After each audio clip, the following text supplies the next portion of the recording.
here today to try and stop the foreclosure of Bernita's house. However, even though she followed everything that she was told to do, the bank lost her paperwork twice, and by the time she got around to even being able to do anything, her house had already been put on the market and sold. So, the process of foreclosure is simply a profit process, removing people from their homes for no more reason than to make more money. Foreclosures are happening all the time. It's like there's so many people being moved out of their neighborhoods, moved out of their houses, houses being foreclosed on. I don't know the exact numbers, but you can look around in any major city in America and see it being gentrified, seeing people who have lived for generations in neighborhoods, they're being moved out of their neighborhoods into another. They're basically being forced to move out and having a different dynamic of people come in who are affluent, so to speak, and changing the neighborhood and stripping people of their livelihoods. Freddie got bailed out! We got sold out! Freddie got bailed out! We got foreclosures now! Stop foreclosures now! It's by the thousands! Let us stay in ours! Banks own houses by the thousands! Let us stay in ours!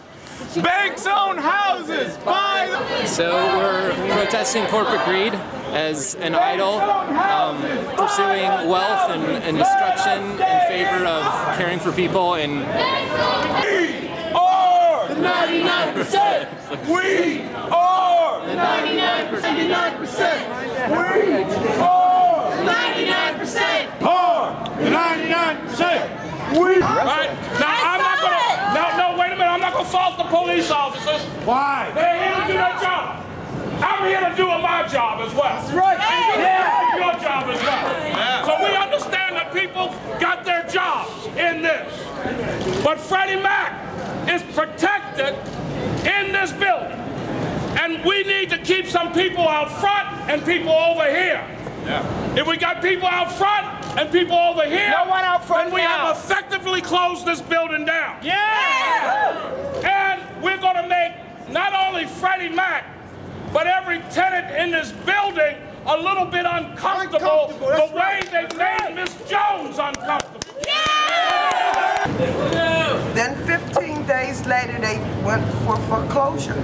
And in Maryland, all you have to do is present 15 days and they can take you home. Wow. And that's how fast the process works. I received the reinstatement amount 3 days after they had already done the foreclosure up at Upper Marlboro. So they didn't even give me a chance to reinstate the loan. And I had the money. I sent my bank statements proving that I had the money, but they still. The point is that these banks lie, deceive you, and make you think that they're going to work with you and they're going to modify loans, but really they aren't. And it's a shame. It's a deception. We bailed them out with our taxpayers' money, and they never tried to help any of the homeowners. Reverend Hagler are headed inside. They've been allowed in to deliver the letter.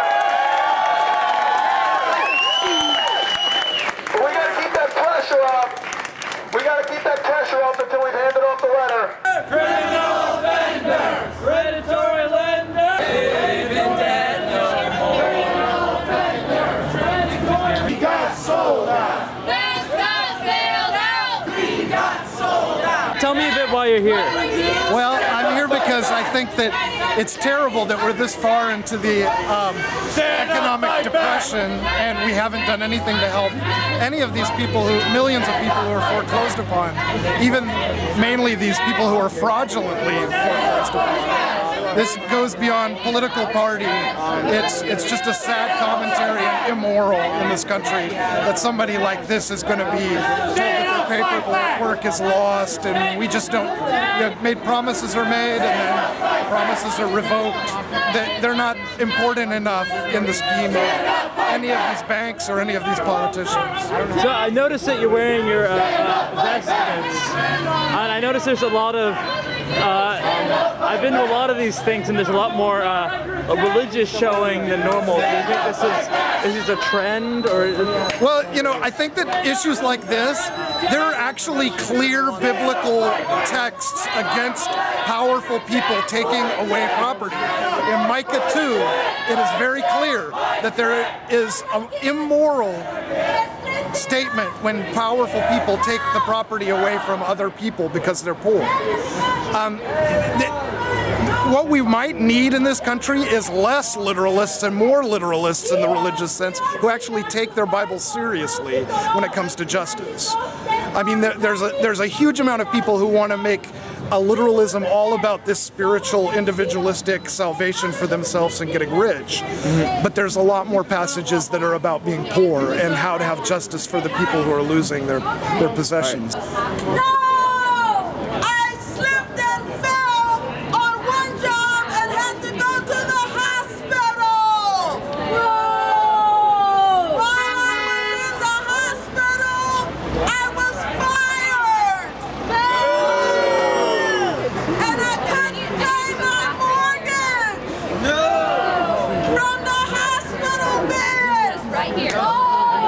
I'm foreclosing on you! Give it over! This is mine! Not yours! People don't deserve houses! This is mine! This is mine! She's got it! Yeah, well, not anymore! Give it over! You've been foreclosed!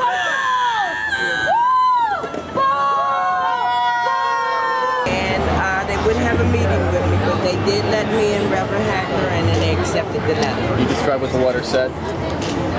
The letter said that all the complaints that I have and how they illegally took my home, or tried to take my home. What is your situation right now?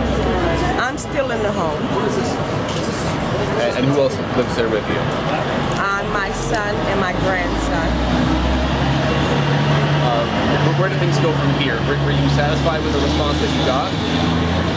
No, I wasn't, but they said that they will be contacting, someone will be contacting, their attorneys will be contacting me. Why did you feel it was important and, you know, a good choice for you to get involved with this group and kind of have the backing of the Occupy folks here with you? Because it's a movement that we need to get involved with. They're not, Freddie Mac was not listening to me. They're listening to me now. As they say, can you hear me now? Because I wrote them, I did court documents, I did everything that I possibly could to resolve this issue. And they refuse. I'm just, they don't have to deal with me. Their lawyers won't even return your calls.